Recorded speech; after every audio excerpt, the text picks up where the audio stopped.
la voy a sumar ya a Marina del Poyeto. Marina, ¿qué tal? ¿Cómo estás? ¿Qué tal? ¿Cómo les va? Bien, Marina, un gusto. Finalmente pudimos hablar y la verdad que queremos escucharte porque ahí siempre tenés una visión muy interesante, digamos, de la dinámica económica. Y no sé por dónde querés comenzar, pero vos has hablado bastante de este tema de hoy, el ancla que tiene esta economía, además del ancla nominal, que es el dólar al 2% mensual, es el ajuste fiscal.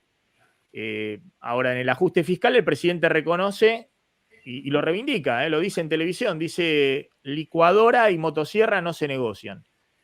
Y uno ve que hay una dosis muy grande de licuadora, no sé qué pensás vos. Sí, a ver, yo lo primero que te diría es, vos recibiste un banco central que estaba totalmente quebrado. Sí. ¿No? Digo, vos tenías 12.000 palos de reservas negativas y del otro lado tenías un overhang de pesos, del cual el grueso de ese excedente de pesos, que era alrededor de 65.000 millones de dólares, el grueso de ese excedente de pesos tenían tasa de interés, o sea, creaban pesos en forma endógena. Entonces vos no solamente tenías que cerrar el agujero fiscal, sino que tenías que corregir los precios relativos de arranque y tenías que, en simultáneo, evitar recrear el overhang de pesos. O sea, vos tenías que comprar dólares por un lado y por el otro lado manejar el overhang de pesos. Acordate que durante la campaña Milei habló durante mucho tiempo sobre el peso, que es un excremento, la dolarización, ¿no? Digo, lo que terminó generando en la medida que aumentaban sus chances de llegar al gobierno era una corrida contra el propio peso dentro del cepo. El overhang de pesos, cuando vos decís el overhang de pesos, es el exceso de pesos. El exceso de pesos, a ver, de nuevo, vos en 2015 te faltaban dólares y te sobraban pesos, pero te faltaban dólares y la Argentina tenía acceso al crédito, con lo cual podía conseguir que alguien te preste dólares para recomponer los activos del Banco Central. Y desde el lado del sobrante de pesos, te sobraban pesos, pero eran pesos que no creaban pesos en forma endógena, o sea, eran pesos que no tenían tasa de interés. Era base monetaria y no eran necesariamente pasivos remunerados. Vos tenés acá un sistema financiero del cual el grueso de los depósitos estaban depositados en el Banco Central, primero en LELIQs, después en PASES. Esa tasa de interés que devengaban los pasivos remunerados te creaba pesos en forma endógena. Entonces, vos hablaste de la licuadora tiene dos componentes. Tiene un componente que te licúa el stock, que es este overhang de pesos, y un componente que te licúa el flujo, que tiene que ver fundamentalmente con el gasto público y la necesidad de hacer la consolidación fiscal. Entonces, cualquier programa de estabilización, yo decía, lo primero es no poder sacar los controles de capitales de arranque, porque sacar los controles de capitales de arranque va a tener un problema automático. Primero no va a tener techo el dólar, pero va a tener un problema con, digamos, con la corrida, ¿no? Digamos, con la salida del depósito del sistema financiero, o sea, no lo vas a poder sostener. Finalmente, Milei, digo, después de todo el discurso de campaña, fue un programa, yo digo, de shock controlado, ¿no? Digo, devaluó con cepo. Todavía el aumento tarifario, digo, no arrancó, pero digo, devaluó con cepo y te dio una señal muy fuerte de ajuste fiscal y en vez de mantener la tasa de interés, bajó la tasa de interés para acelerar la licuación de los pesos. Pero el programa, de alguna forma, lo que intenta es, por un lado, comprar dólares y, por el otro lado, licuar el stock de pesos, cortando el financiamiento monetario del déficit y manteniendo la tasa de interés, que de nuevo la bajaste a 8,7%, cuando una inflación que el primer mes te dio 25, el segundo mes te dio 20, el tercer mes te va en la zona de 15.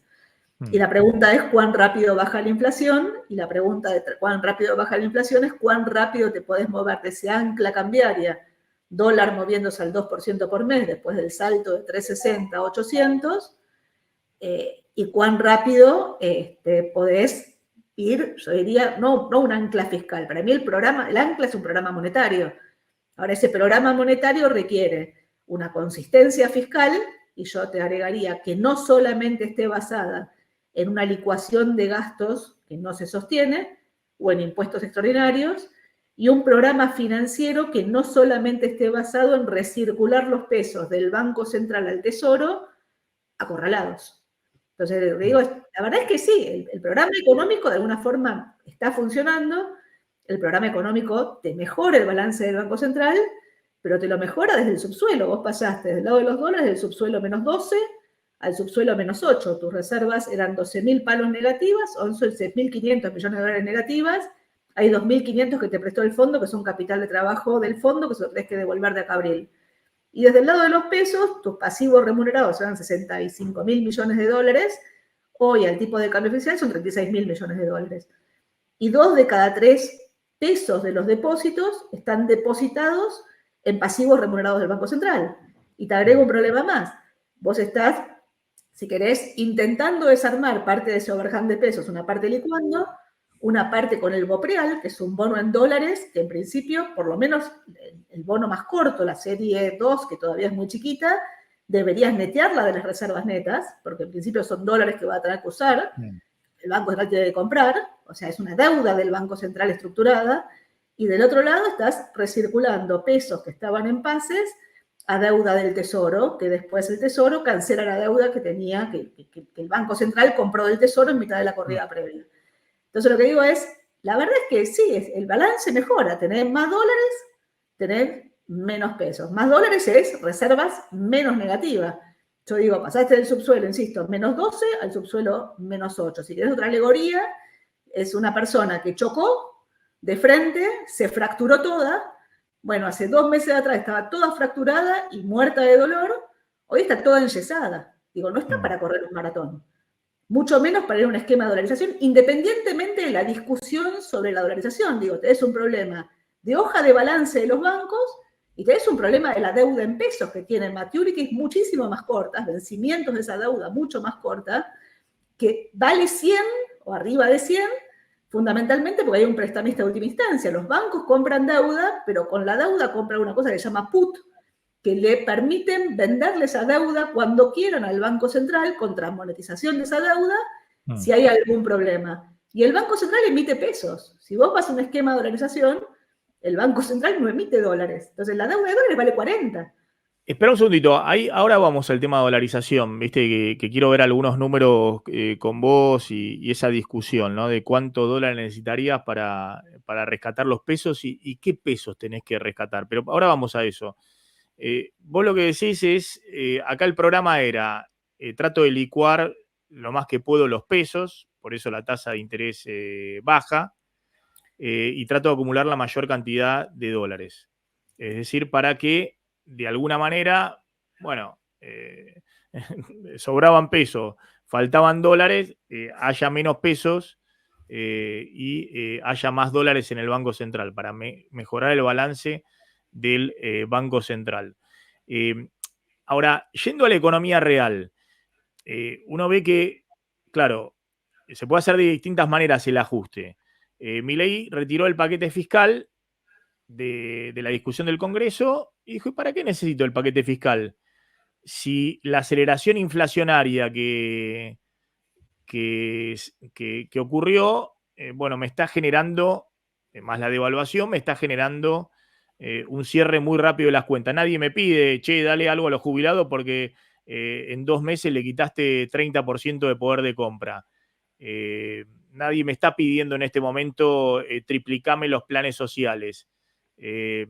Por otro lado, voló la recaudación del impuesto país con la suba del dólar, la recaudación de las retenciones se incrementa con la suba del dólar, todo cosas que no coparticipo. Es un plan en el cual a mí me lo dijo Caputo, te lo debe haber dicho a vos, digamos, quiero sacar todos los pesos, que la gente no tenga un solo peso, que las empresas no tengan un solo peso. Es un plan muy recesivo, digamos, es un plan en el cual la economía, esto de la caída, estamos viendo 20, 30% de las ventas, producción automotriz, electrodomésticos, motos, construcción, era algo buscado inicialmente. Yo lo que te diría es un ajuste clásico. El ajuste clásico, digamos, en los libros de texto funciona, en el Excel funciona, en la realidad generalmente choca contra la política. Acá la política es la casta y entonces hay un discurso en contra de la casta que no te permite hacer el ajuste clásico. Bueno, la pregunta es cuánto tiempo la sociedad se banca el ajuste. Vuelvo un poco para atrás, o sea, la verdad es que vos necesitabas, o sea, digo, partiendo del balance del Banco Central que vos tenías, el programa económico tenía una combinación de status quo, mantener los controles de capitales, licuación o reestructuración. Si vos no querías reestructurar los pesos que vos tenías, la combinación era de status quo y licuación. ¿Cuánta licuación? Yo creo que ahí hay una discusión no menor que tiene que ver, yo digo, hay una discusión, hay un par de cartas muy lindas que se cruzan entre Volcker y Friedman, donde Friedman lo acusa a Volcker de ser un pésimo economista y le pide que renuncie a la Reserva Federal, ¿no? Digamos, porque tenías un problema de que el dólar se devaluaba, ¿no? Años 70 y pico, y que la inflación estaba descontrolada. Y Volcker le contesta, le dice, lo que usted propone básicamente es ordeñar la vaca. Y lo que necesitamos nosotros no es ordeñar la vaca, es domar al toro. Nosotros tenemos que domar la inflación, no quitarle los pesos a la economía. Cuando Milei te dice, y lo dijo en campaña, y lo dice cada vez que habla, dice, yo soy especialista en modelos de crecimiento con y sin dinero, la verdad que hay modelos de crecimiento sin dinero, no hay economía sin dinero. Entonces digo, ¿cuál es la combinación? Y ahí de nuevo, o sea, ¿cuánto la recomposición del balance del Banco Central tiene que ver con recomponer dólares? Recomponer dólares es recesivo, porque más allá del salto en las exportaciones que vos tengas, porque llueva un poco más o un poco menos, o porque los precios internacionales sean un poco más altos o un poco más bajos, de hecho, digo, llovió menos de lo que se esperaba y los precios internacionales son más bajos, pero básicamente la compra de dólares va contra la caída en las importaciones de origen, de arranque, digamos, recesión, y va contra el pago en cuotas de las nuevas importaciones en un esquema donde el programa de Caputo incluye el 80-20 desde el lado de las exportaciones, donde el 20% de las exportaciones se liquidan al tipo de cambio financiero. O sea, 20% de sus exportaciones van a abastecer la brecha cambiaria y no van a la compra de dólares del Banco Central. La tasa de interés negativa te licúa el overhang de pesos, va muy rápido la licuación, no desaparecen los pesos, pero los licúa. En puntos del PIB, la base monetaria pasó de 5 puntos del PIB a 2,8 y los pasivos remunerados pasaron de 9 a 7 monedas.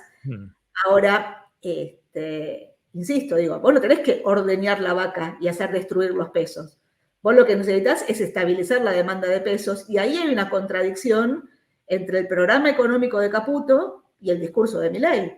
Mientras el programa de Caputo intenta, mejor o peor, podemos después discutir cómo se calibra, intentar resolver el balance del Banco Central y estabilizar la demanda de pesos en un contexto donde la demanda de pesos se sostiene con cepo y el programa financiero del Tesoro se sostiene con cepo. Por el otro lado, Milei cada 2x3 da un discurso donde dice estamos cada vez más cerca de la dolarización. Bueno, digo, por ahora es como que el mercado no está escuchando ni a Milei, ni el mercado está escuchando, si querés, el ruido político que hubo detrás de él. Pero, y crees, si querés, en Caputo que te dice no necesitábamos la ley ómnibus. Por ahora, digamos, hay como cierto desacople entre el manejo económico y el manejo político. Yo no sé cuánto tiempo se puede mantener desacoplado. A ver, Caputo explicó bien al inicio de su programa, él devaluaba fuerte, subía fuerte el dólar oficial, ponía el ancla nominal de 2%, dice que por lo menos todo febrero, todo marzo eso no se va a mover porque necesitan que siga la economía mostrando una escalera descendente de la inflación. Mantenía el cepo, de hecho el primer mes no pagaron nada de importaciones, recién ahora lo están liberando secuencialmente para acumular dólares.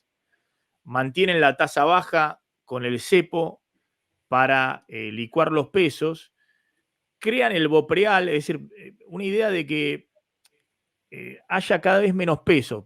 Crean el BOPREAL con la idea de normalizar la deuda con los importadores, pero al mismo tiempo para que las empresas que tienen muchos pesos, en vez de, no sé, comprarse auto, comprarse camiones, comprarse lo que hacían las empresas en el kirchnerismo, que estaban llenas de pesos, no sabían qué hacer con los pesos, no podían comprar dólar porque tenían cuestiones cruzadas para ir al MULC, entonces construían un edificio, se compraban una mina en San Juan, es decir, él no quiere que nada de esos pesos vaya a bienes, ya sea consumo o inversión en este momento.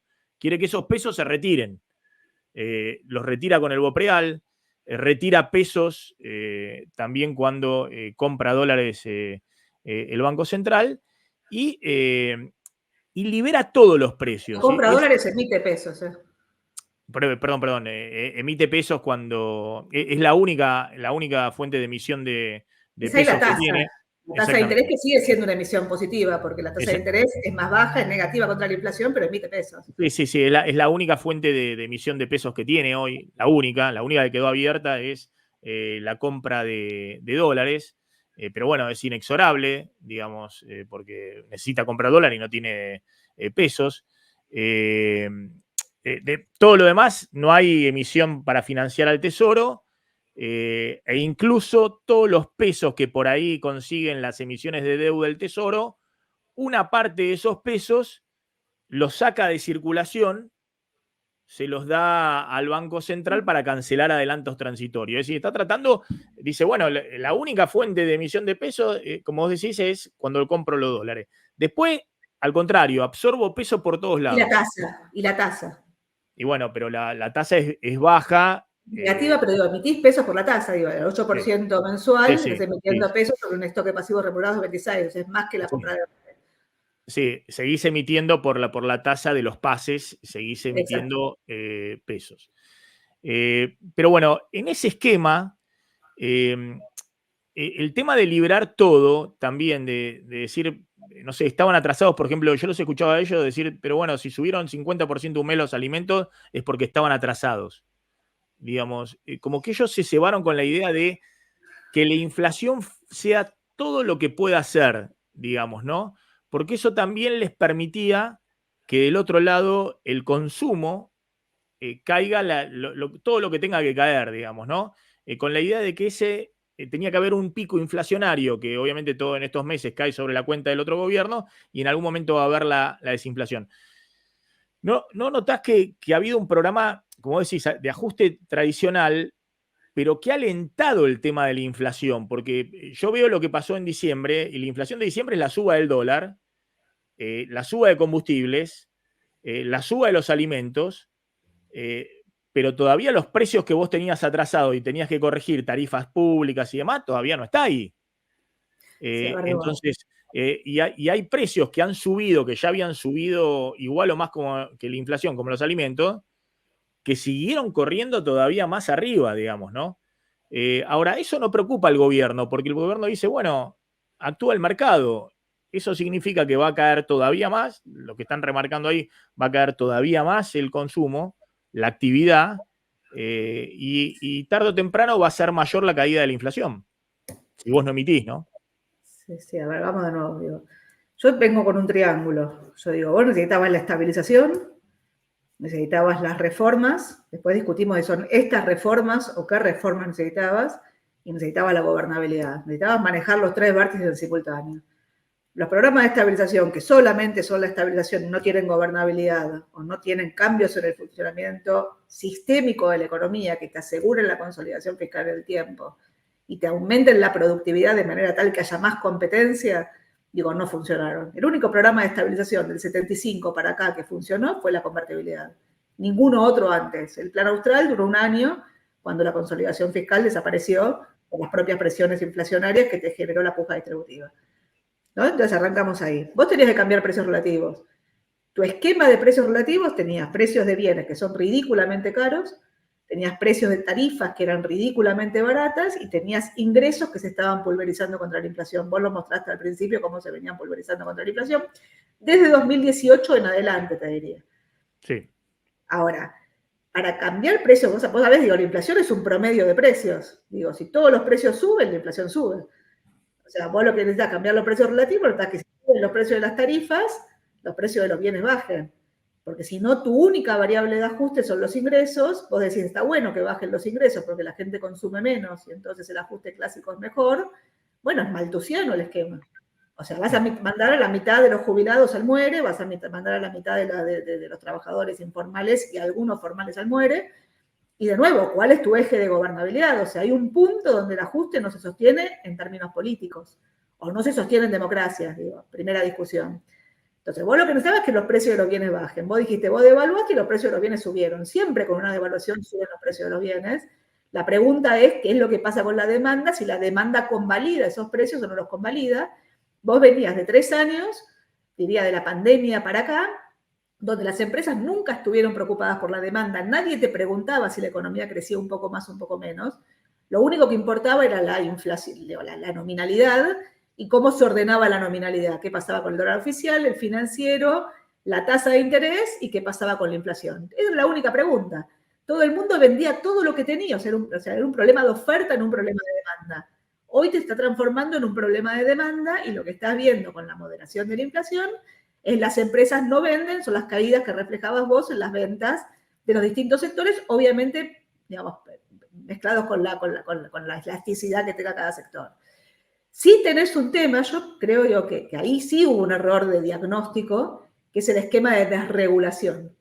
El esquema de desregulación de todos los precios en simultáneo.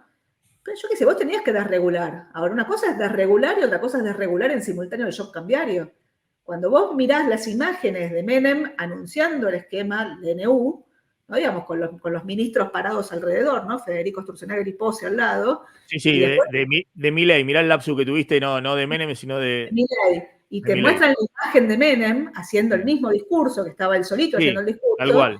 Sí. Menem lo hace en noviembre del 91. Noviembre del 91. La inflación ya había bajado del 25 en la previa al 1,5%. O sea, desregulaste precios cuando la inflación... Acá desregulaste precios en simultáneo al shock cambiario con ningún balizamiento de precios, porque no tuviste ningún intento de acompañar a las empresas. O sea, las empresas, yo decía, tenían síndrome de Estocolmo, porque venían de un esquema de total regulación a un esquema donde les dijeron, bueno, haz lo que tengas que hacer. ¿Y qué es lo que haces, digo, cuando venís de total, bueno, soltaste y después ves qué es lo que haces? Regulás con descuentos, con ofertas, con promociones, digo, todo el mundo está viendo cómo... Hoy escuchaba un tuit por ahí de alguien que decía, tenía una prepaga y me subieron lo que me subieron, llamé a otra prepaga y la otra prepaga me hizo un descuento del 50% por un año. Que es lo mismo que te pasa con el cable, con la telefonía celular, con cualquiera de los servicios que te ponen el precio arriba y si vos llamás una vez por mes, te bajan el precio a la mitad.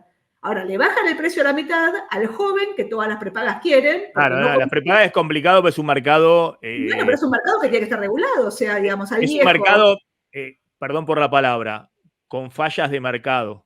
Es un seguro que vos lo pagaste durante toda tu vida, para que cuando sos grande, digo, podés seguir, o sea, hay un esquema de... Acá desregulaste todo. No, digo, no es un mercado tradicional, porque si alguien tiene 65 años o 60 años... 80, un jubilado 80, al que le licuaste la jubilación... No es que dice el consumidor o el usuario, dice, bueno, no, está muy caro el precio, voy a elegir otra prepaga. Porque estás atrapado ahí, no te toma absolutamente nadie, más allá de lo que diga la ley, la obligación y demás. Y si te toma, regulación, el costo de salida y el costo de ingreso es enorme. Pero lo que digo, es un esquema, hay un problema con el esquema de desregulación que estás tomando, o sea, digo, no tuviste en cuenta un montón de cosas.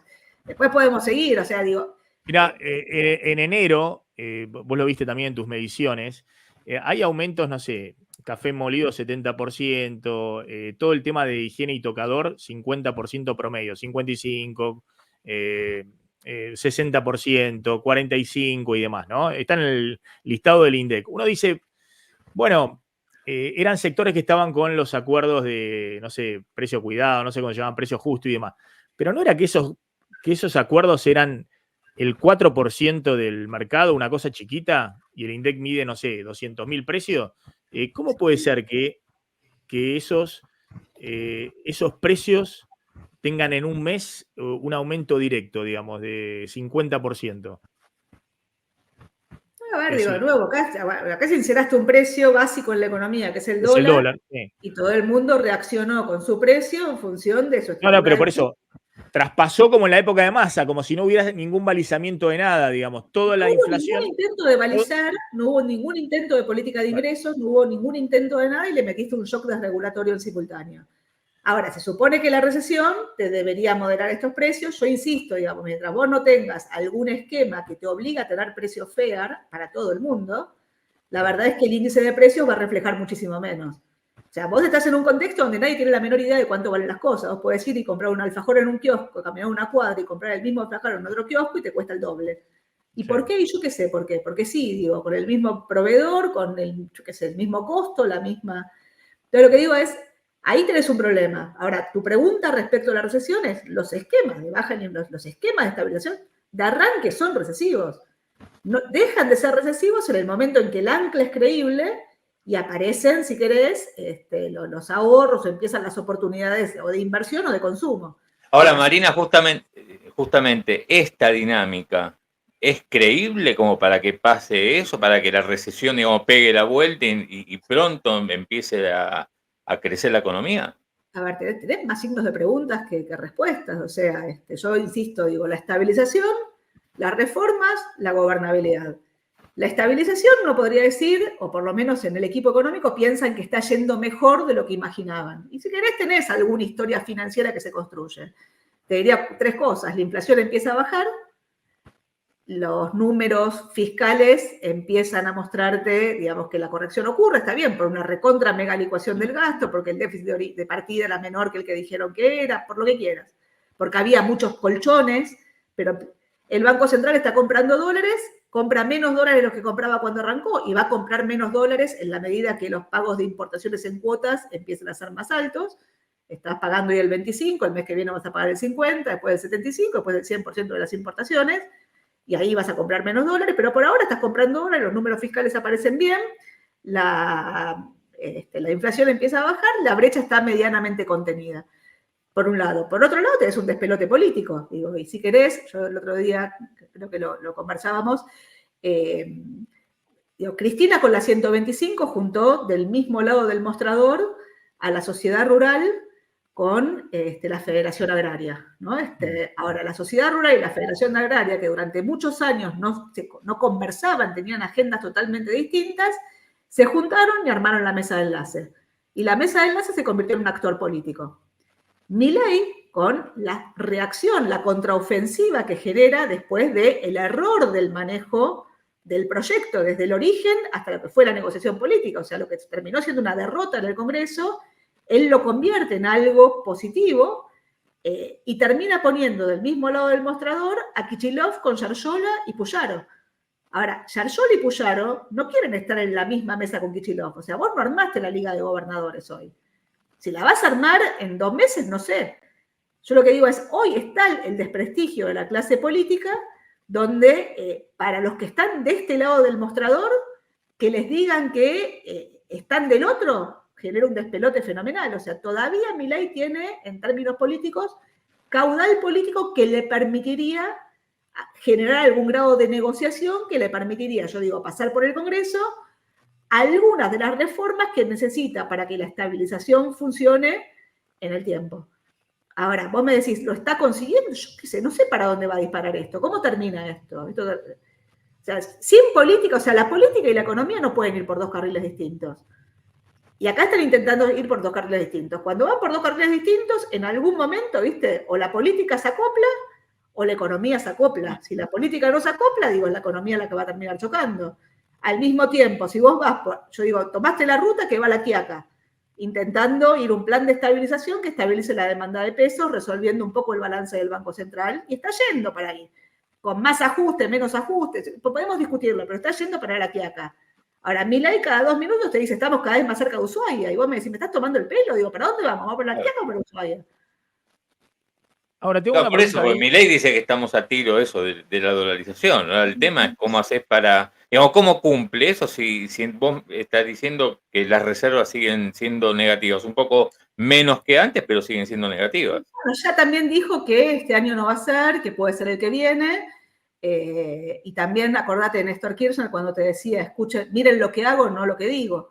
Ahora, es un poco esquizofrénico, digamos, el doble discurso sistemático. O sea, hoy de alguna forma el mercado le sigue creyendo a Caputo. Que Caputo tiene, de nuevo, podemos discutir el esquema de estabilización, pero en principio es un shock controlado. Yo puedo no estar de acuerdo con algunas cosas de cómo se calibró, pero es un shock controlado con una consolidación fiscal de prepo, y con un intento de manejar un programa monetario que es extraordinariamente rígido. La base monetaria quieta desde diciembre hasta hoy, digo, 2,5 puntos del producto, yo qué sé, digo, para una economía con el nivel de informalidad que tiene la Argentina, digo, va a crujir. Es mucha recesión, mucha recesión. Ahora, Marina, mira, justo, a ver, esto, una cosa así estaban viendo en algunos bancos que me pasaron, ¿no? De un competidor tuyo. Pero lo que me decían es, bueno, estás licuando todo en términos del PBI, lo que decía la base monetaria del 5 al 2,8, todos los agregados, ¿no? El M1, el M2, el M3, están bajando en relación al PBI. Pero Ojo, un poco lo que vos contabas, que la tasa va al 9, ¿no? O al 8 y el crawling va al 2%. Entonces, fíjate que los dólares que necesitas para rescatar la base monetaria, y bueno, después de la licuación original empieza a subir. Después de la licuación original, que es la suba del dólar, obviamente de 3.50 a 800, que nadie hacía la cuenta con el dólar oficial, todos hacíamos la cuenta con el dólar a 1.000 pesos, ¿no? El dólar libre, pero bueno, después de este salto, de esta caída que es la devaluación original, ¿no? Bueno, se mantienen o incluso un poco aumentan. ¿Vos qué crees para dolarizar? ¿Qué sería necesario? Esta es la base monetaria, que es los pesos en circulación más el dinero de los bancos en el central. No lo ves, o sea, la base monetaria son 10,5 billones de pesos. Sí. Para que te dé 8.000 millones de dólares, como dice Milei que es, dividió por 3, por 1.300, no dividió por 800. Claro, por eso. Está pensando en un nuevo salto cambiario, pero aún con 1.300, digo, son 8.000 millones de dólares que no los tenés. O sea, tus reservas son menos de 8.000 millones.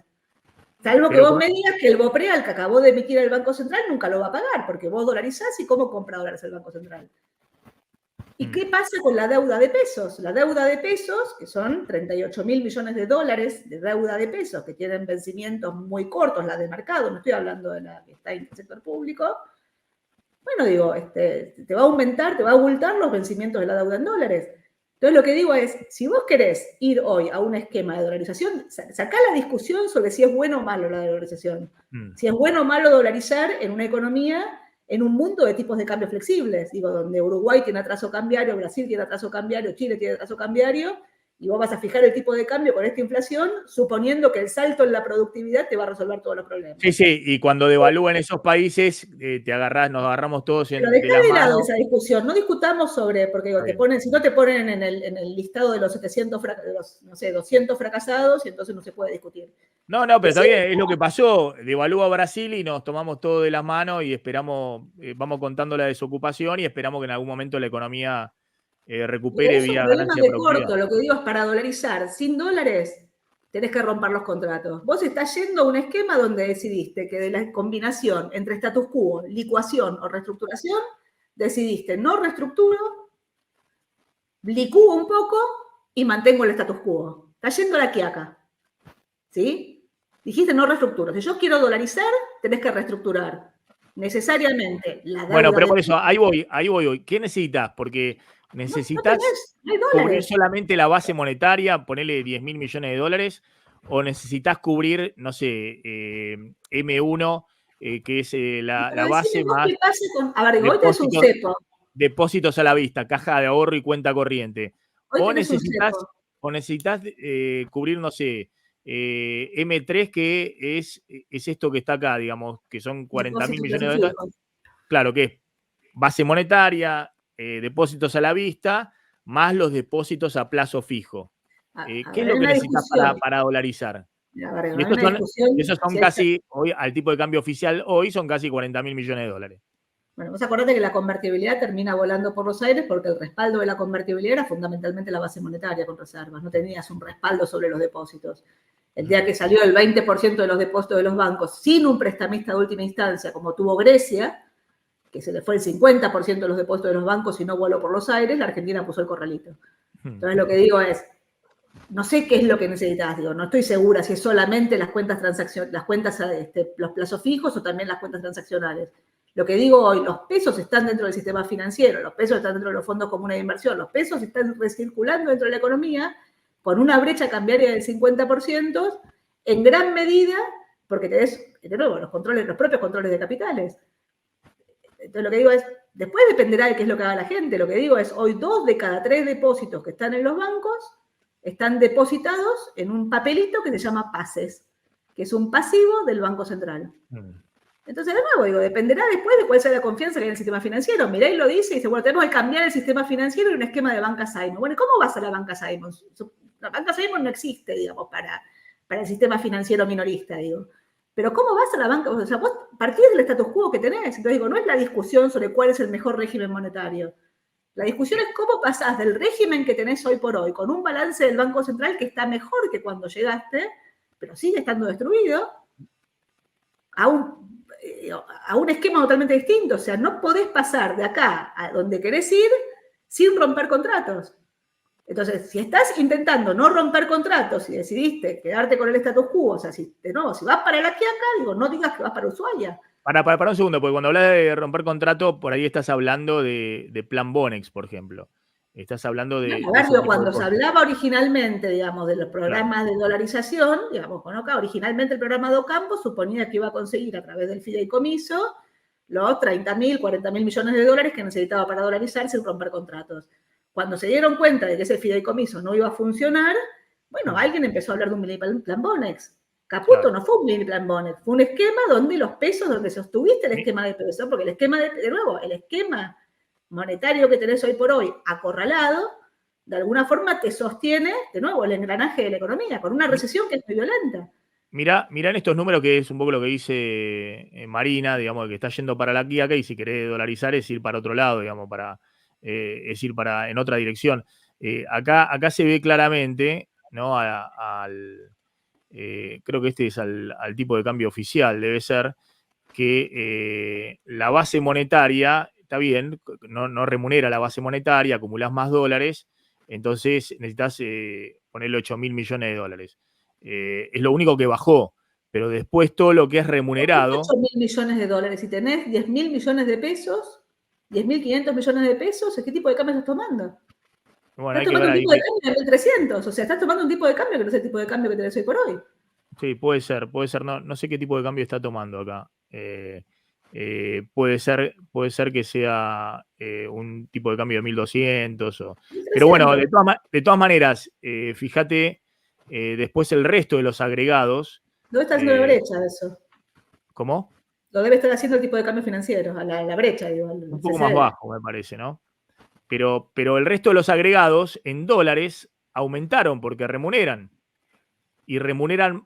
No, lo debe estar haciendo el tipo de cambio oficial. Me parece que, bueno, que por ahí la cuenta no es exacta. A vos te da 10.000. Son 10.500 millones de pesos, 10,5 millones de pesos. 10.000 millones de dólares te da. 10.500 millones. 10,5 millones de pesos y de 830 te da 12.000 palos. 12.000 palos, bueno. Está bien, pero el resto, si vos lo tomaras a dólar oficial, aumenta, digamos, porque el resto va remunerando en pesos al 8-9% y el dólar oficial va al 2%. Entonces. Después de la licuación original, ¿no? Digo, después de la licuación previa. No, después de la original. Sí. Después de la adecuación original. Entonces, la pregunta es cuánto necesitas. Si necesitas ponerle, vos decís, si lo tomás al oficial, 12.000 millones de dólares, que no los tienen porque a vos te da que hoy están en cuánto, en reservas netas negativas de cuánto. De 6.500 palos la estadística, pero tenés 2.500 palos que son pagos que tenés que hacer al fondo de acá a abril. Sí. 8.000, ponele, no sé, ponés 8.000 negativas. No tenés reservas, tenés 0 reservas. Y además tenés 8.000. Pero además, de nuevo, el bopreal tenés que pagarlo. Positiva. ¿Cómo va a pagar el Banco Central un bono en dólares si no tiene un mercado cambiario que le permita al Banco Central comprar los dólares? ¿Cuál es el programa financiero del Banco Central si dolariza? Si sí, no hay, a mí lo que el Banco Central, ¿cuánto vale el bopreal? Sí, a mí lo que no me queda claro es si para dolarizar, además de la base monetaria, es decir, los pesos en circulación más los pesos de los bancos en el Banco Central, o si querés, de las cuentas a la vista más la base monetaria, no me queda claro cuánto de los depósitos a plazo fijo que vos convertís necesitas que estén los dólares, porque por ahí necesitas... Si la gente se los quiere llevar o no. Y claro, pero por ahí necesitas... Si preguntás qué hacen con un depósito, si lo pueden llevar a otro lado. Pero por ahí necesitas 50% o 40% como una especie de encaje, como existe hoy.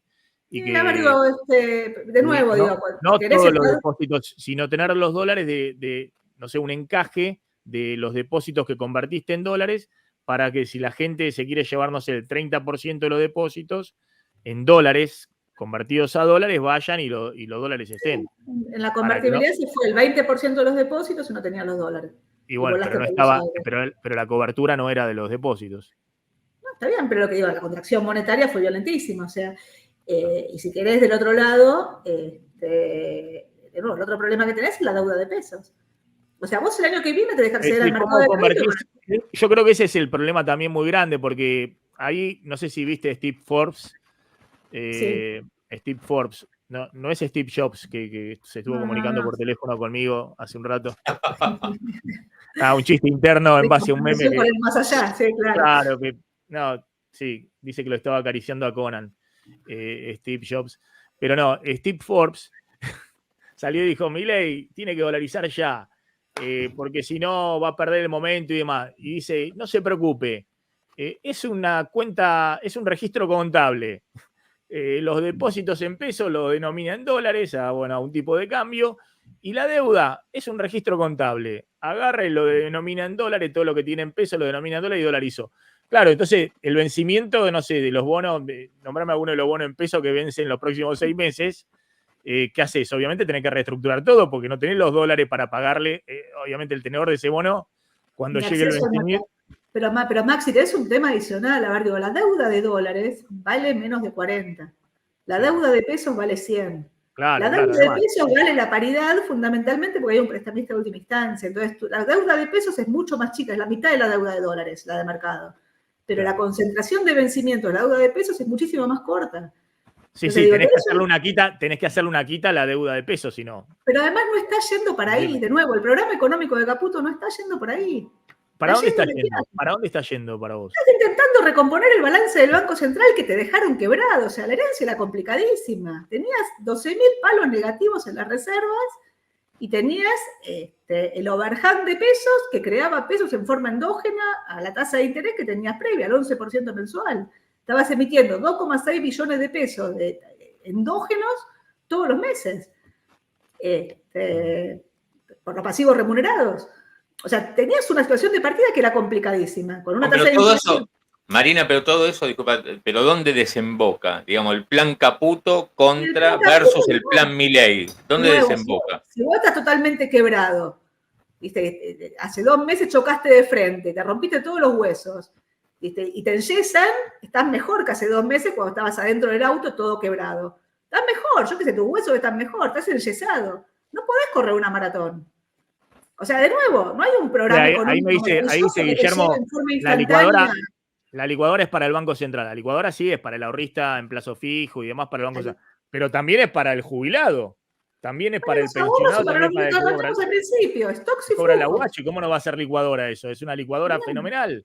Pero eso depende si sostenés la gobernabilidad. Por eso te digo la gobernabilidad y decime cuál es el cambio estructural que está teniendo la economía argentina de manera tal que podés generar, si querés, un esquema, un sistema de precios internos que sea más normal sin generarte un salto en el desempleo que otra vez te rompa la gobernabilidad.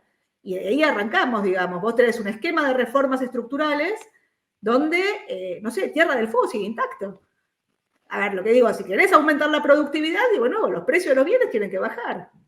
Bueno, ¿qué pasó con los precios de las computadoras, los teléfonos, los aires acondicionados? Todo para arriba. Pará. El otro día ponían en Frávega una publicidad de un iPhone, creo que era el 15 Pro Max, 4.999.000. Y decían, oferta, descuento, 2.999.000. ¿Vos viste algún negocio que te haga $2.000 de descuento? Digamos, imagínate, cazan en el zoológico. Bueno, pero por eso, todo el sistema ponían en 5 palos. Un iPhone que en Estados Unidos vale $1.100. Te lo ponían en 5 palos, 5 millones de pesos, y después te lo dejaban a 2.999.000, 3 millones. Una locura. Y después te lo dejan pagar en 3 cuotas, con una tasa de inflación del 500%. Ahora, Marina, mientras nosotros hablamos, tenés otra vez a los dólares financieros bajando fuerte, al blue otra vez ya más cerca de los 1.000 que de los 1.200. Entonces digo, el mercado, ¿qué es lo que está leyendo? Que finalmente aquello que se suponía que era, bueno, con una inflación que 20 en enero, 15 en febrero, no sé, 14 en marzo, iba a haber una nueva devaluación. Digo, que eso no va a ocurrir. ¿Cuál es la lectura, digamos, que se está... hay una historia financiera que se empezó a construir. Es de cortísimo plazo, digo, pero se empezó a construir. Hay algunos temas regulatorios que te explican que esté cayendo digamos, los dólares financieros, pero más allá de eso, digo, de nuevo, la primera es la tasa de inflación, que era 25,5 en diciembre, digo, te dio 26 en enero, febrero está en la zona de 15, y la pregunta es cuán rápido baja. Es cierto que en febrero pateaste para adelante aumentos de tarifas, gas, algo de electricidad, y el aumento de transporte no lo tuviste el primero del mes, lo tuviste más adelante. Pero digo, la inflación empieza a descender, incluso más rápido de las proyecciones que manejaba el propio Ministerio de Economía. Lo segundo, los números fiscales, la verdad que de nuevo, o sea, el déficit del año pasado no te da 6, ni el 5,2 que te decían ellos. El déficit financiero del año pasado es más parecido a 4 y pico. Digo, cuando corregís la cuenta de intereses, pero además el número de enero te dio superávit financiero, es cierto, en enero llegaron, ya habían pagado gastos en diciembre, habían achicado la deuda flotante, y frenaron gastos. Digo, probablemente el gasto no se mantenga como enero, pero digo, febrero, marzo, abril, probablemente hasta mayo puedas mostrar una historia fiscal. De nuevo, hay que ver qué es lo que pasa con la dinámica política, que si empiezan las clases, o sea. Claro, sí. Y el tercer punto es la compra de dólares. El central está comprando dólares. Al principio del programa compraba 300 palos por día. La semana pasada estaba comprando 100 palos por día. Estos primeros días empezó a comprar un poco más. Pero de nuevo, digo, la compra de dólares central debería empezar a menguar. El déficit fiscal, de nuevo, vamos a ver cómo se maneja frente a las presiones políticas que aparecen. Pero digo, empezaste a construir una historia donde la expectativa de que el crawling te lo muevan mañana, digo, no está, o sea, siempre 2 meses más adelante. En algún momento el crawling tiene que converger a la inflación y la tasa de interés tiene que converger a la inflación. Ese es el esquema, digamos, y el mejor escenario posible es que la tasa de inflación, que arrancó el año pasado en 6 y terminó en 25,5, arranque este año en 26 y termine el año en 5, y que la inflación en el año te dé 200. Y que la economía caiga, no sé, 3,5, y cuando la normalizás por la recuperación de la cosecha te dé 5. O sea, es el escenario óptimo, digamos, en el mejor de los casos, que es lo que te puede salir. A partir de ahí empieza a ponerle todos los peros. ¿Qué es lo que pasa si la inflación lo traspié? Te falta todo el aumento de los aumentos tarifarios, te falta la reacción de la sociedad frente a los aumentos tarifarios. Por ahora, de nuevo, digo, la reacción de la sociedad, digo, yo qué sé, yo digo, hay que mirar 6 cosas. 1 es la dinámica de la inflación, 2 es la paritaria. Por ahora, digo, no tenés una escalada en las paritarias, digo, tenés algunas que intentan indexar, la mayor parte intentan indexar, pero digo, no tenés paritarias que están yendo muy por arriba de la inflación, tenés algunas que incluso van por debajo de la inflación. La reacción social frente al ajuste, que es muy inflacionario y muy recesivo, qué es lo que pasa con la compra de dólares, qué es lo que pasa con los números fiscales. Y para mí hay un punto 6 que tiene que ver con la política. Digamos, ¿hasta cuándo Milei puede convertir con una contraofensiva una derrota política en un activo? Yo qué sé, yo hablo con politólogos, con muchos, de distintas extracciones, más a la derecha, más a la izquierda. Lucio Huberman, que es el que trabaja con nosotros, y todo el mundo te dice es imposible. Pero... Ahora, vos sabés, Marina... Espera, una cosa más, y perdón. Y así como cuando hablas con los politólogos, ¿y las empresas?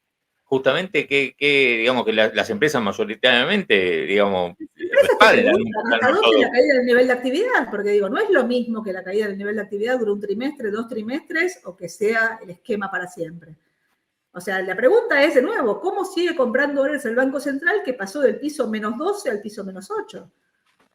Cuando las importaciones que hoy se pagan en cuotas se empiecen a pagar al contado. O sea, en mayo vas a pagar el 100% de tus importaciones. Si el atraso cambiario se te concreta, bueno, yo qué sé, va a haber más demanda de importaciones. O sea, la verdad es que de nuevo, la recomposición del balance del Banco Central se está haciendo fundamentalmente a costa de una recesión que es muy violenta. Por eso lo que digo, el ajuste es un ajuste clásico. La pregunta es si el ajuste clásico que uno en los libros o en el Excel te funciona, puede funcionar en la realidad. El otro día la Nata me preguntaba, dice, ¿pueden democracia hacerse este tipo de ajuste? Yo qué sé, digo. Sí, no, de hecho los gobernadores salieron, o están saliendo, mejor dicho, a plantear amparos, digamos, judiciales, ¿no? Por el tema de las transferencias. Pero Milei es una contraofensiva, porque entonces cuando, digo, no sé, un gobernador te dice no puedo pagar, me sacaste el subsidio al transporte, no puedo, no, digamos, y Milei te dice, ¿sabes qué? Te doy ideas. Los tuiteros le dan ideas a Yarlora de dónde puede sacar la plata para poder pagar el subsidio al transporte o para poder pagarle a los docentes.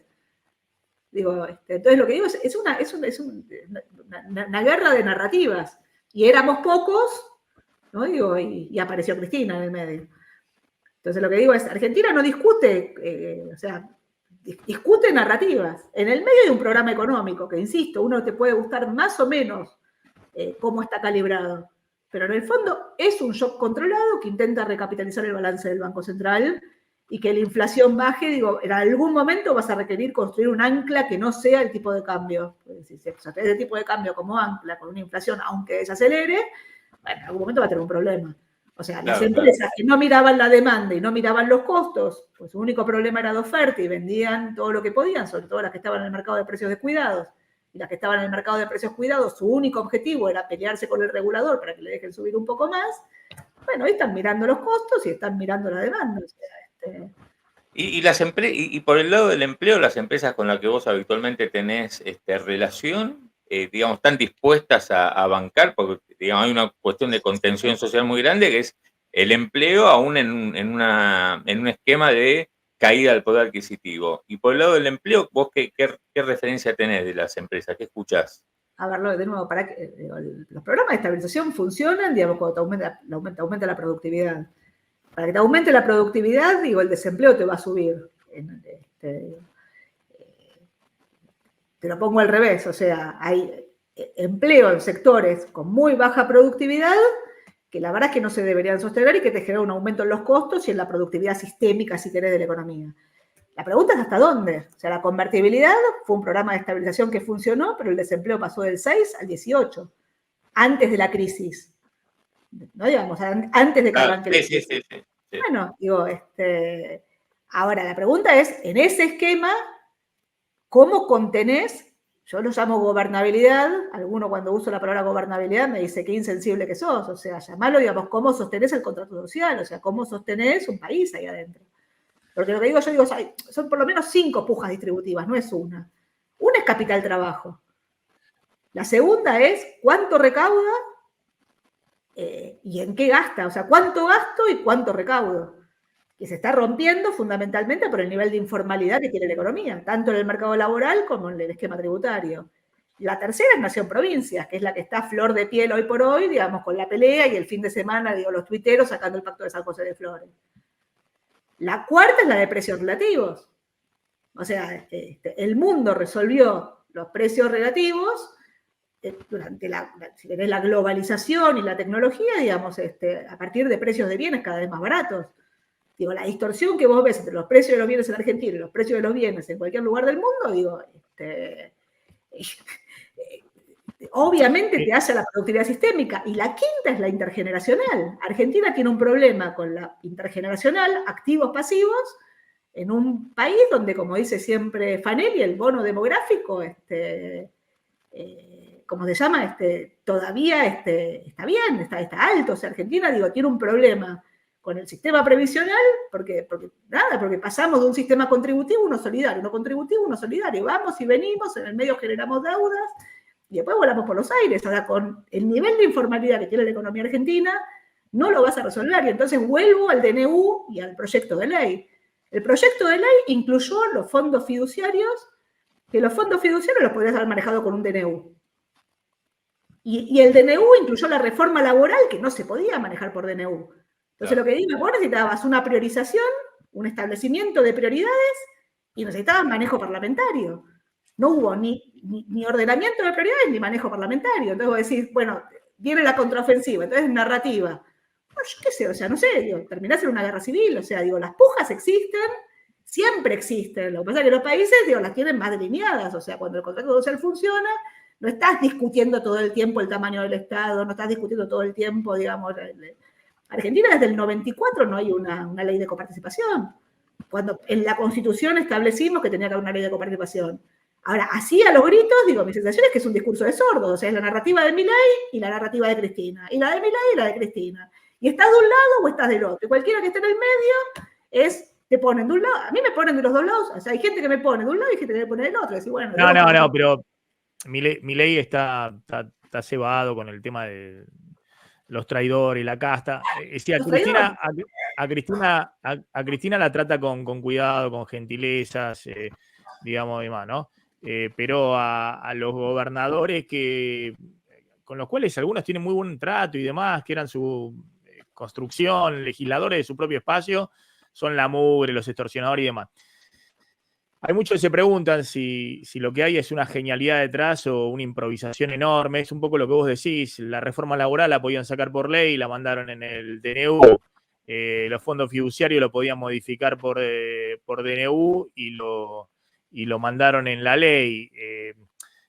Estuvieron 2 meses trabajando. Ayer hablábamos nosotros con todos los diputados del PRO, votaban a favor, incluso los que no estaban de acuerdo. Hablamos con Álvaro González y dice, 2 meses estuvimos hablando, nosotros trabajando para lo que habían mandado, que ni ellos habían visto, cut and paste, cualquier cosa. Pero bueno, lo que te pregunto para hacia adelante, y yo escuché el otro día, iba en el auto y escuché que Jorge Lanata te preguntaba si este plan era tolerable en democracia. Yo lo que veo es que el gran activo que está teniendo Milei, y me parece que por ahí puede ser también un poco la interpretación de por qué los mercados le dan la derecha, es que hay un acompañamiento social, digamos, un acompañamiento en el sentido de el cansancio con la casta y demás fue tan grande que todo otro gobierno con esto que estamos viendo hubiera volado por el aire. Le pasó hace, no sé, 24 años a De la Rúa.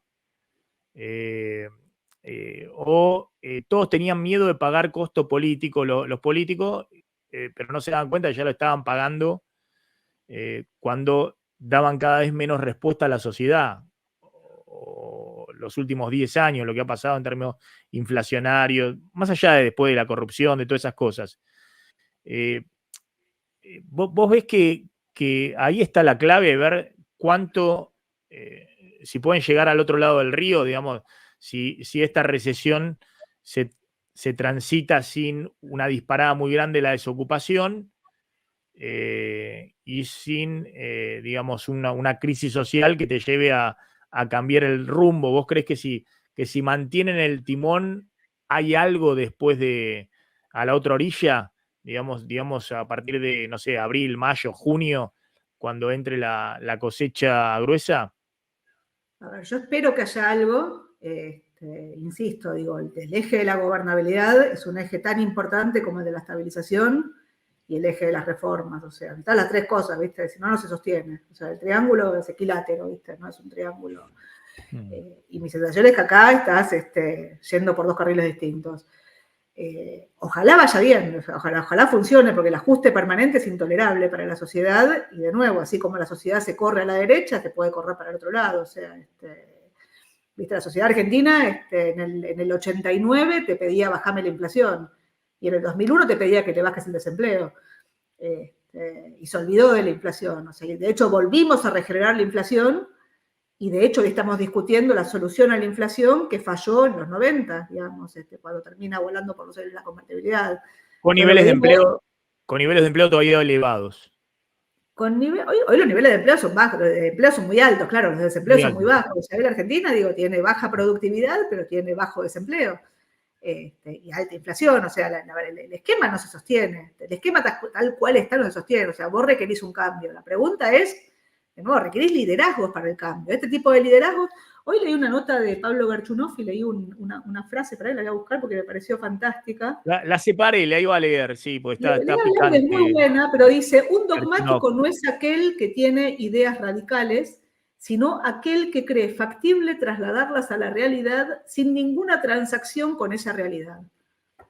¿Viste? Milei sistemáticamente dice que la diferencia entre la locura y la genialidad es el éxito, ¿no? Sí. Citando a Einstein. La frase original dice que la diferencia entre la locura y la genialidad son los límites.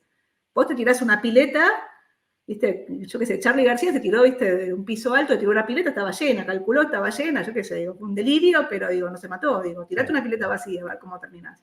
Sí, lo que digo es, estamos todos dentro. Charly era locura, digamos, porque todos lo aplaudieron, pero bueno, pero lo que digo es compleja, la sociedad es compleja, para mí estamos jugando, la política en general jugó por juego, la política jugó al desprestigio en general, y Milei, digo, tiene una capacidad, digamos, que digamos, ¿no? Persona creyente, tiene capacidad para decidir quién es casta y quién es no casta. ¿viste? Entonces te toco, vos sos casta y vos no sos casta. Y si decís algo incompatible, te mando del otro lado. Bueno, digo, hoy lo está haciendo. Obviamente el gobierno es corporativo. Digo, hay cosas que se tocan y hay cosas que no se tocan, que hacen a la productividad sistémica. Yo qué sé, digo, la verdad es que ojalá funcione. Sí, una cosa es el discurso. Yo lo que digo, Milei ha hecho un curso acelerado de casta desde el 2013 que lo veía Massa, que ha hablado con los gobernadores, que armó listas con parte del peronismo, que lo financiaron de acá, que lo financiaron de allá, que acordó con Jaldo, que negoció con los gobernadores poner el de Lancel, Secretaría de Minería. Como casta, dije, no me votaron, los echo a la mierda. Entonces, Milei no es alguien que viene, digamos, más allá de los paneles de televisión y demás, ha hecho un curso acelerado con el establishment económico, que lo ha financiado por un lado, por el otro, que lo han puesto con políticos, que los han sentado para acá, para allá. Lo que pasa para la gente que da que es él solito. Ahora, la pregunta es si todo ese conocimiento lo va a usar para encaminar, digamos, un proceso dentro del sistema político, o si lo va a usar como está usando ahora, que por lo menos lo que me dicen en las encuestas, algunas que yo confío y que las han acercado y que no son encuestas hechas para el diario Irigoyen, bueno, que por ahora la gente que no tiene nada, él no está como Macri, que enseguida lo habían tachado un gobierno para ricos y que estaba muy mal en los sectores bajos. Él sigue teniendo, pese a la caída del poder de compra, todo, una esperanza en la gente. Y me parece que está queriendo explotar eso. Habrá que ver la clase media. Esto que contaba Claudio, que estamos viendo, ¿no? Del dólar bajando y la inflación en dólares que estamos teniendo, porque el dólar está bajando, no sé cómo vienen en el mes, pero con esta baja los dólares financieros llevan, no sé, 6,5, 6% de caída en el mes. Con inflación, vamos a ver cuánto da febrero, hay inflación en dólares. Esto tiene que ver un poco con lo que dice el propio Milei, digamos, la gente vende los dólares para llegar a fin de mes, que era un poco lo buscado, ¿no? Que todo el mundo tenga que es parte de la estabilización también. Es decir, le licuaron los ingresos también a la clase media, tiene que pagar las tarifas, la prepaga, el colegio, el auto, los combustibles, el seguro, y bueno, tiene que vender dólares, porque si no, no llega a fin de mes. Y eso te genera también parte de la estabilidad de la brecha. Nadie sabe cómo sigue esta historia. Es cierto, digamos, que el caudal político de Milei se sostiene alto. De alguna forma la narrativa te pone de un lado o del otro de la grieta. O sea, el centro no existe, no hay centro. ¿Estás de un lado o estás del otro? Digo, los matices no existen, las discusiones no existen, cualquier cosa que digas te ubica de un lado o del otro. Yo qué sé, digo, mi sensación es que la gobernabilidad requiere otra cosa. Digo, en democracia requiere otra cosa. Es un experimento nuevo, veremos cómo funciona. Por eso lo que digo es, por ahora tenés un programa económico que es muy recesivo, es muy agresivo, donde la distribución de los costos del programa económico que iba a pagar la casta recae fundamentalmente sobre la clase media y sobre la clase baja, donde lo mediático, aparece todo el tiempo y a veces, ni siquiera es cierto. Yo qué sé, no se cortaron los planes alimenticios. O sea, lo que pasó es que aumentó la cantidad de gente, digamos, que está yendo a los comedores, y lo que pasó es que uno de los programas, no tenía firme y se demoró, la compra. Pero no es que se cortó absolutamente. O sea, la verdad es que, la discusión es cada vez más difícil. O sea, aún gente, yo qué sé, yo me siento que estoy todo el tiempo tratando de informarme, leyendo, tratando de entender, informada, terminamos discutiendo en el aire. O sea, es muy difícil tratar de meterse en el medio. Y si no, mi sensación es que no se construye desde los extremos, se construye la narrativa, se construye, si querés, pero no se construye un país. Sí. O sea que mientras. Dale. Hay una información ahí que acaba de dar a conocer el gobierno que tiene que ver justamente con aumento de tarifas a partir de este mes. Y ¿sabes? Para mí es novedad, Marina, porque hay aumentos también para los que están subsidiados de energía eléctrica, que arrancan el 60%. Insisto, estos son información oficial del gobierno, arrancan en el 65% para los N3, que entiendo que son una parte de los consumidores subsidiados, sigue al 70% para el caso de los usuarios N2, y va hasta el 150% para los N1, que son los que no tienen... Ya pagaban tarifa más alta, ¿no? Digo. Claro. Entonces digo, acá, por lo que vos decías al comienzo, hay un cambio, ¿no? Porque en principio el gobierno había pospuesto y no había dado fecha de incremento de tarifas, sí para los que no reciben subsidios, pero había pospuesto aumentos para los que mantenían los subsidios. Pero está diciendo que a partir de este mes tenés incremento de entre 65 y 150%. Tarifa eléctrica AMBA es esto. No, por eso digo, los presupuestos se muerden. Podés reasignar consumo, podés romper el chanchito. Había bolsones de pesos, y obviamente hay bolsones de dólares en promedio. Los gobernadores, la nación, las empresas y las familias, esos bolsones se empiezan a achicar, y de nuevo, ¿viste? Los promedios esconden diferencias. No todo el mundo tiene esos bolsones o tiene redes de contención que te permitan sostenerte en el sistema. Esto muerde y muerde el nivel de actividad, y la reasignación del consumo muerde hacia abajo. O sea, digo, no es gratuito. Por eso lo que creo es que la distribución de costos tendría que haber sido de forma distinta. Más allá, digamos, del ajuste clásico. O sea, acá soltaste eso. O sea, soltaste suponiendo de nuevo que, digo, los monopolios no existen, digo, las fallas de mercado no existen, y no venís de un esquema donde todo el mundo, digamos, maximizó todos los desarbitrajes hasta el final, ¿viste? Hasta el infinito. Sí, no, y un poco también lo que contás, depende de cuánto aguanta, ¿no? Porque la clase media vende los dólares y demás, pero bueno. Promedio. No todos tienen dólares, no todos tienen ahorros. Claro, pero de la clase media baja para abajo no tiene colchón, no tiene resguardo, ¿no? Vos contabas el caso de tu mamá, creo que era el tema de la jubilación, de lo que le significa pagar la prepaga. Yo lo que contaba es que en 2015, con una jubilación mínima, sí, y con una jubilación que era, no sé, 1,7 veces la mínima, o sea, tenía 2,7 jubilaciones, más o menos, sí, pagaba, con una jubilación, pagaba las expensas y pagaba la obra social, la prepaga. Sí. Hoy, con la suma de las dos, no le alcanza para pagar la prepaga. Para pagar la prepaga, sí. Entonces lo que digo es, o tenés ahorros o tenés hijos. Sí, que tienen algún ahorro. Una persona que tienen algún ahorro. O tenés hijos que tienen alguna capacidad de ayudarte. Sí. Entonces lo que digo es muy... Y para las clases medias, digo, yo cuando dije eso, alguien me dijo, bueno, ¿y qué pasa con...? O sea, como diciendo, habla solamente de las clases medias, o habla de abajo. Yo qué sé, digo, la verdad que cada uno tiene su propia problemática. Digo, yo cuento este ejemplo que me parece como que es muy claro cómo muerde el presupuesto. O sea, cuando uno habla de salario real, cuánto cae en términos reales, no se magnifica. O sea, acá muerde el presupuesto. Muerde el presupuesto los costos de los servicios. Entonces, de nuevo, aparece esto, llamás por teléfono a la prepaga y a otra y te hacen un descuento del 50%. Llamás por teléfono a tu propio cable y te hacen un descuento del, no sé. El otro día llamé por teléfono yo no llamé, llamó a alguien de la oficina, digamos, para el teléfono celular, 70% de descuento. Entonces, ¿cuáles son los precios? ¿Cuál es el sistema de precios? El esquema de subsidios cruzados, del que paga pleno al que paga una parte. Y de nuevo, y en sectores donde hay gente que no puede cambiarse, digo, una persona de 80 años no te acepta en una prepaga. No. Claro. Te hago la última respecto a los precios caros en dólares, que estamos hablando de un programa de estabilización y yo creo que están en el momento del sinceramiento. Como vos decías, ¿no? Todos los planes de estabilización tuvieron un momento de sinceramiento, ¿no?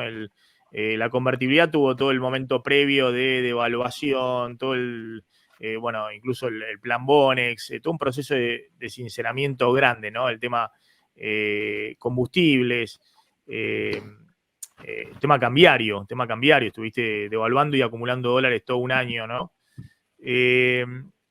Y hoy ni qué decir el plan austral también, tuvo un momento de sinceramiento que también antes del programa, ¿no? Claro, antes del programa eran las puteadas porque lo querían echar antes de lanzar el programa a Surruil, porque eran todos los aumentos de YPF que era estatal, todos los aumentos de servicios públicos, devaluación también. Y esos momentos, claro, son momentos recesivos, digamos, además, son momentos recesivos en el sinceramiento. Ahora, supuestamente cuando se lanza el plan de estabilización es expansivo, porque los planes de estabilización que hemos visto hasta ahora eran planes de estabilización que bajaba muy rápido la inflación. Es decir, en 3, 4 meses ya estabas en una inflación sustancialmente más baja. Yo siempre cuento lo del Austral, que pasaste, no sé, 25% de inflación que tenía el mes previo a junio. Con ancla Claro. cambiaria y tarifaria. Claro. Y anclaste el tipo de cambio, anclaste las tarifas, pauta salarial, todo. Y en 3 meses, de junio a agosto, ya en agosto la había bajado al 6%. ¿Te acordás que está en el libro de Juan Carlos Torre que lloran Machinea y Zurrubil porque la inflación había bajado al 6%, no lo podían creer, o 6 o 5, no lo podían creer, y se ponen a llorar, dice Torre. Y ahí tenían la elección y ganaban la elección del 85. Es decir, todo muy rápido. Entonces, acá estamos viendo... Un solo comentario sobre eso, ¿no? Sí. Digo, parte de la expansión posterior tuvo que ver con el desanclaje fiscal que terminaste teniendo. O sea, lo que digo es, el ancla... Pero ya en ese momento se empezó a aflojar lo fiscal. Y empezaste a aflojar un poco, sí, empezaste a aflojar. O sea, el ancla inflacionaria se sostiene. Salariales, un poquito más. Exactamente, por eso tienes que mover el ancla cambiaria. En parte aflojaste, ¿te acordás que también te lo cuento? O sea, cómo aflojaste primero con la fuerza, con la policía, con la fuerza de seguridad, después vinieron los docentes, después ya pidieron, o sea, y tenías de nuevo un esquema, si querés, de empleo formal mucho más alto y un manejo sindical, digamos, por parte del peronismo que era muchísimo más agresivo al que tenés hoy por hoy. Hoy la verdad que lo que estás viendo es... Este es un plan de sinceramiento. Hoy estás en el sinceramiento, ¿no? En el sinceramiento. Un poco más que el sinceramiento, porque tenés un programa fiscal y monetario que es muy contractivo. Esto es parecido, si querés, al plan de Macri, déficit cero, crecimiento cero de la cantidad de dinero. Y ya tiraste el ancla del 2%, tiraste el ancla del dólar. La diferencia que ahí tenías el dólar que flotaba entre bandas y tenías un esquema de competencia política que te generaba huida de los mercados, sobre todo después de las PASO. Y la otra diferencia es que tu tasa de interés era muy positiva. Era muy positiva. O sea, acá todavía tenés tasa de interés negativa. Entonces lo que digo es una política fiscal que es muy contractiva, una política de ingresos que es recontra contractiva, una política monetaria que desde el punto de vista de la contracción de los agregados monetarios es muy contractiva, pero desde el punto de vista de la tasa de interés es muy expansiva. Entonces, de nuevo, ¿cuál es tu objetivo? Tu objetivo es destruir el overhang de pesos, vuelvo al principio, o tu objetivo es estabilizar la demanda de pesos. Para estabilizar la demanda de pesos, tu programa monetario tiene que ser creíble, y el programa monetario requiere un programa fiscal que sea sostenible en el tiempo, de nuevo, por eso falla la convertibilidad, y un programa financiero que en algún momento no requiera del cepo. Y vos lo que estás haciendo acá es acelerando, si querés, el financiamiento de la compra de bonos en pesos por parte de los bancos, a los que le estás dando el put, que eventualmente es el seguro que tienen los bancos, por si necesitan la liquidez, deben darle el bono al Banco Central, digo, monetizar. Hay alguien en el chat que mira, voy a bloquear porque dice, la pregunta es, ¿quieres que le vaya bien a Milei? A mí me parece que no, Maxi. ¿Cómo uno no va a querer que le vaya bien a Milei? Porque no es Milei. Milei es una circunstancia, es un inquilino de la Casa Rosada como han sido Macri, Cristina, todo lo que vinieron antes y van a venir otros. Entonces, ¿cómo uno no va a querer? Porque lo que estamos contando es lo que le está pasando a la gente. Si a Milei le va mal, porque se pasó de rosca, porque sigue en el Twitter y no funciona esto, porque tiene que volver a devaluar, la gente la va a pasar muy mal, más allá de lo que pase con Milei. ¿Qué importa lo que le pasa a Milei? Entonces, obviamente, Marina, desde el primer momento está diciendo, nosotros lo decimos todo el tiempo, ahora estamos viendo respecto a cuáles son los riesgos y demás. Algunos dicen que estás demasiado optimista respecto a que defendés el plan Caput. Otros dicen, yo les digo, traten de pensar, a ver si se entiende lo que estamos hablando. Hay mucha incertidumbre, pues, para adelante. Pero bueno, hay algunas cosas, yo pienso que si la gente se lo banca, si la calle aguanta, si la política no explota, y bueno, y por ahí funciona, la inflación va a bajar, la cosecha la vamos a tener.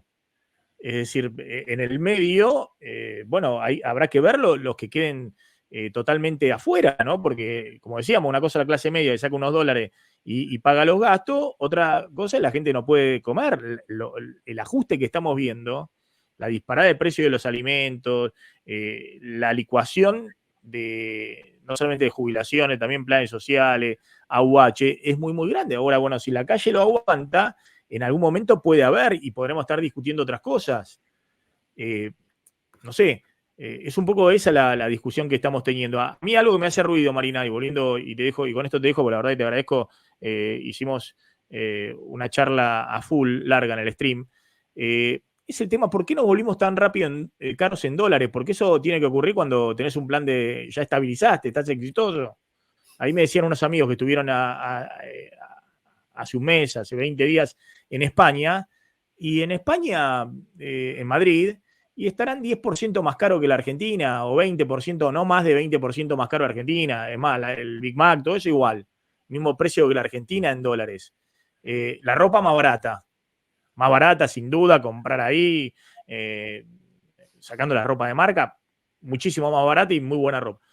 Entonces, a mí eso un poco me hace ruido, porque digo, che, estamos encareciéndonos en dólares como si fuéramos España, y tenemos, no sé, salarios en dólares que es la quinta parte o en euros que es la quinta parte de un madrileño. Algo está pasando. Bueno, esa es la recesión que tenemos. Pero... Sí, a ver, 2 o 3 cosas, digo. La primera es, vos anclás un precio y los demás siguen de largo, digo, en ese precio te vuelves caro. O sea, el dólar oficial corre al 2 y el dólar financiero, digo, había tocado 1.200 y pico claro. En la previa Pero elección. Si no entran dólares de algún lado, estamos en un problema, porque si nos volvimos de nuevo caro en dólares... de nuevo, vos tenés que tener un aumento en la productividad. El aumento de la productividad no es inmediato. No es inmediato. Dicho eso, no es solo aumento en la productividad. A ver, digo, España, cuando vos hablás de la ropa en España, yo qué sé, digo, yo siempre, a algunos clientes siempre le digo lo mismo, digo, mi hija va a la Gran Vía y va a una de estas tiendas departamentales, a estas tiendas grandes, yo qué sé, digo, y se compra, digamos, de todo y gasta poca plata, digo, cosas, y acá no va, digamos, a la salada. Entonces lo que digo es, ellos de alguna forma tienen 2 cosas. Por un lado tuvieron parte de lo que fue la importación, o sea, digamos, mucho de lo que compras ahí no es producción local, es producción importada, y después lo que tienen es la escala. Acá la escala, como me dijo otra persona, cuando yo critico el precio de la ropa o critico el precio de los bienes, me dice, los pobres no compran en el shopping, compran en la salada. Entonces, acá nosotros, digamos, la informalidad está compitiendo con la escala. No es menor lo que estoy diciendo, porque si la informalidad compite con la escala, digo, la presión impositiva sobre los sectores formales tiene que ser muchísimo más alta. Y si la presión impositiva sobre los sectores formales es muchísimo más alta, para poder competir necesitas necesitas niveles de protección mucho más altos. Si tenés niveles de protección mucho más altos, tenés precio de los bienes mucho más altos. Entonces lo que digo es, acá no hay escala, en ropa no hay escala, las grandes tiendas nunca vinieron a la Argentina, o las que vinieron se terminaron yendo, no hay escala, y tampoco hay competencia. O sea, el mercado está... Y lo digo con eso y lo puedo decir con otro tipo de bienes. O sea, en Argentina son caros los neumáticos, son caros los autos, son caros los bienes, son caros. Sí, sí, los celulares, las computadoras, dicho eso, cuando vos mirás, yo pongo siempre el mismo ejemplo, vos mirás la inflación... Sí, pero lo que me sorprendía es que también es caro el supermercado, ¿viste? Es decir, y bueno, pero de nuevo, es que no el dólar vale lo mismo mucho más caro. En un supermercado en Madrid no está mucho más caro. Maxi, pensá del otro lado, pensá del lado de la empresa. Te doy un ejemplo, ¿no? Que hay muchos, yo juego al tenis, hay muchos tenistas ahí jóvenes en el club que se van, por ejemplo, a España a entrenar, a hacer clases de tenis, profesor de tenis y entrenar en algunos clubes a otros jugadores. Y claro, los pibes se van, más allá del alojamiento, que es todo un tema, ¿viste? En España, en Europa. Pero por ahí te cobran una clase 40 euros, algunos llegan a cobrar hasta 50 euros la clase, y con esa clase, con 1 o con 2 horas seguro de una clase que ellos cobraron, se hacen en la semana del supermercado. Sí. Y en cambio acá están cobrando, no sé, 5.000 pesos. Con 2 horas no compran ni No, acá la pregunta. Un sándwich y una coca, un sándwich y una coca. Pero Marina, pensalo pero ¿cómo puede ser esto, no? Un poco el precio del arroz, de los fideos, de las pastas secas comunes, digamos, cuestan en dólares, incluso más caro acá o parecido a un supermercado en España. pensalo del lado de los costos de una empresa local. Una empresa local tiene los costos asociados a la productividad sistémica que tiene la Argentina. Y tiene que fijar precios en un contexto inflacionario como el que tiene la Argentina, donde no tenés la menor idea de las cantidades, no tenés la menor idea de cuál es la nominalidad que viene hacia adelante. Contratan consultoras que tratan de proyectarlo, pero lo que digo es el nivel de incertidumbre sobre el cual vos fijas precios es altísimo. ¿Cómo haces para fijar un precio que te lo van a pagar en un mes o en 2 meses? O sea, la verdad que lo que haces es remarcás por arriba, o sea, digo, la incertidumbre sobre el propio escenario económico te genera márgenes más altos. La verdad que los márgenes habían sido muy altos durante el modelo anterior, o sea, el modelo anterior un modelo sigue siendo de brechas, pero digo, el modelo, digamos, post-pandemia, 2021, 22, 23, era un modelo donde vos tenías brechas, yo digo brecha de tasa de interés, ¿no? Tasa de interés de pesos muy negativa, tasa de interés de dólares muy positiva, sobre todo para el soberano, las provincias y menos para las empresas, que las empresas eran bastante competitivas. Tenías brecha cambiaria, ¿no? Digo, que llegó a ser 170, 200%, y tenías brecha de precios. Si vos eras una empresa, digo, de hecho hoy lo seguís siendo, o sea que hoy tenés un tema de caída en la demanda, que podía tomar pesos baratos en el mercado, comprarle dólares baratos al Banco Central, y si después podías vender en el mercado de precios descuidados, digo, los márgenes eran gigantescos. Ahora, frente a los márgenes que tenías, ahora tenés varias variables. Tenés por un lado la recesión, que en algunos casos empieza a morder sobre tus costos fijos, o sea, no es lo mismo. Y por el otro lado, lo que tenés es la dinámica de los costos. Entonces, mira la dinámica de los costos, insumos básicos, el papel, el cartón, la chapa, el PET, ¿no? Digo, el plástico, el aluminio. Bueno, decime qué pasó con los precios de los insumos básicos en Argentina. O sea, nadie se preocupó durante los últimos años por la productividad en Argentina. Si podías finalmente vender al precio que quisieras, al mercado que había, limitado por la oferta que vos tenías.